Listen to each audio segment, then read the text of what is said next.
You know, there are American heroes who don't like this idea. Neil Armstrong, Gene Cernan have both testified against commercial spaceflight in the way that you're developing it, and I wonder what you think of that. I was very sad to see that, because those guys are, those guys are heroes of mine, so it's really tough. I wish they would come and visit and see the hardware that we're doing here. And I think that would change their mind. They inspired you to do this, didn't they? Yes.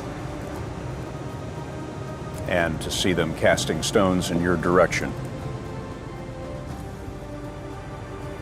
It's difficult. Did you expect them to cheer you on?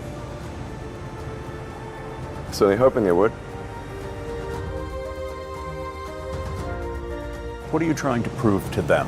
What I'm trying to do is to make a significant difference in spaceflight and help make spaceflight accessible to almost anyone. And I would hope for as much support in that direction as we can receive.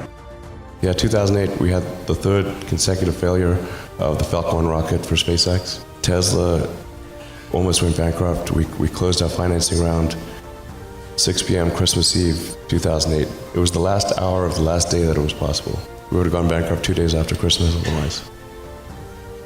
And I got divorced. That was like rough, man. Living in scar tissue there. I gave basically both SpaceX and Tesla from the beginning a probability of less than 10% of likely to succeed. In the beginning, I wouldn't even let my friends invest because I didn't want to lose their money. I thought it was like, I'd rather lose my own money. We almost did die at SpaceX actually. So I budgeted for 3 flights. Technically, I did have a plan where I had the money from PayPal. I had like about 180 million from PayPal. And I thought,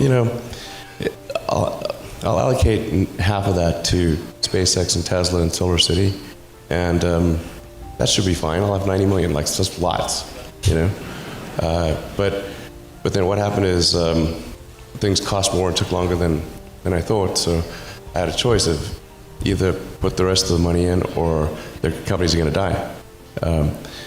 And it's like, so I ended up putting all the money in and borrowing money for rent from friends. When I was young, I didn't really know what I was going to do when I got older. People kept asking me, but then eventually I thought that the idea of inventing things would be really cool.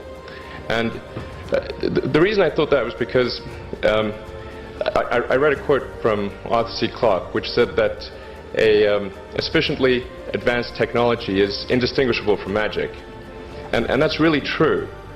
If you go back, say 300 years, the things that we take for granted today would be you'd be burned at the stake for. Being able to fly, that's crazy. Being able to see over long distances, being able to communicate, having effectively with the internet a group mind of sorts, and having access to all the world's information instantly from almost anywhere on the earth. This is stuff that really would be magic, or would be considered magic in times past. In fact, I think it actually goes beyond that, because there are many things that we take for granted today that weren't even imagined in times past. They weren't even in the realm of magic. So it actually goes beyond that.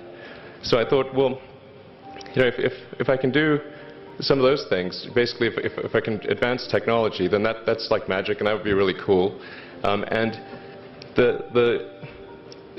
also had sort of a slight existential crisis, because I was trying to figure out what does it all mean? Like, what's the purpose of things? And I came to the conclusion that if we can advance the knowledge of the world, if we can do things that expand the scope and scale of consciousness, then we're better able to ask the right questions and become more enlightened, and that's really the only way forward. Even if you're the best, there's always a chance of failure. So I think it's important that you really like whatever you're doing. If you don't like it, life is too short. If you like what you're doing, you think about it even when you're not working. I mean, it's something that your mind is drawn to. And if you don't like it, you just really can't make it work, I think. What kind of future do we want? Do we want a future where we are forever confined to one planet until some eventual extinction event, however far in the future that might occur? Or do we want to become a multi-planet species and then ultimately be out there among the stars and be among many planets, many star systems? And I think the latter is a far more exciting and inspiring future than the former. Mars is the next natural step. In fact, it's the only planet we really have a shot at establishing a self-sustaining city on. Once we do establish such a city, there will be a strong forcing function for the improvement of spaceflight technology that will then enable us to establish colonies elsewhere in the solar system and ultimately extend beyond our solar system. What gets me more excited is the fact that this would be an incredible adventure. I mean, it would be like the greatest adventure ever. And it would be exciting and inspiring. And there need to be things that excite and inspire people. Yeah. There have to be, reasons why you get up in the morning. It can't just be solving problems. It's got to be, something great's going to happen in the future.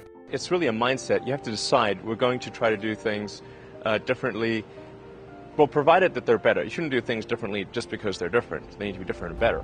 But I think you just have to sort of decide, let's think beyond the normal stuff and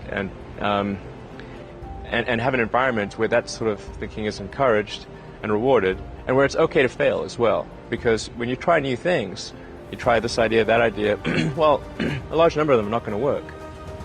And that has to be okay. If every time somebody comes up with an idea that has to be successful, you're not going to get people coming up with ideas. SpaceX is alive by the skin of its teeth, so is Tesla.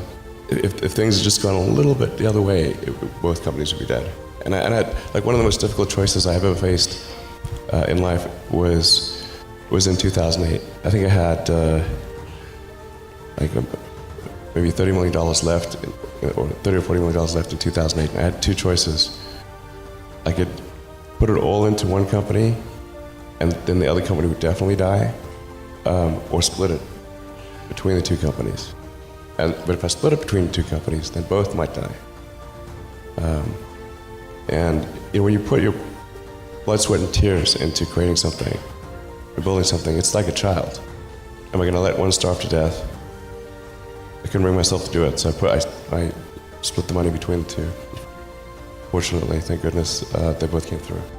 The odds of me coming into the rocket business, not knowing anything about rockets, not having ever built anything, I mean, I would have to be insane if I thought the odds were in my favor. Why even begin? When something is important enough, you do it even if the odds are not in your favor. How much of your personal fortune have you poured into this? $100 million. $100 million into something that you did not believe would work at the beginning. Yes. I'm probably not the guy that most people would bet on. Who wins?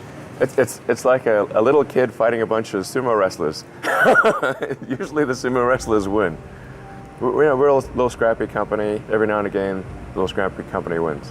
And I think this will be one of those times.